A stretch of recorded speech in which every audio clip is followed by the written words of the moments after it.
அண்ணே, மயக்கம் வர மாதிரி இருக்கு. 10 ரூபா வாட்டர் பாட்டில் ஒன்னு கொடுங்க.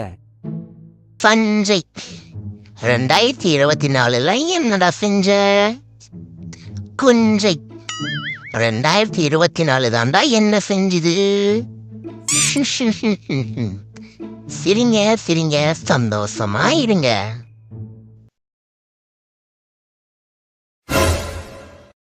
இவரு மயக்கம் போட்டுட்டாரு. வாட்டர் பாட்டில் எடுத்துட்டு வாயா. யோ,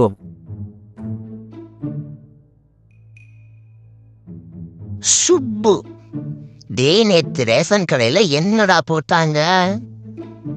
பப்பு, நேத்து ஆயில் கோதுமை எல்லாம் போட்டாங்கடா.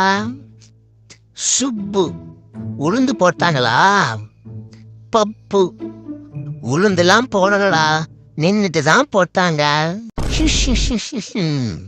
சிரிங்க சிரிங்க, சந்தோஷமா இருங்க. அடங்கொம்மால அவ்வளவுதான், நம்மள முடிச்சு விட்டீங்க போங்க.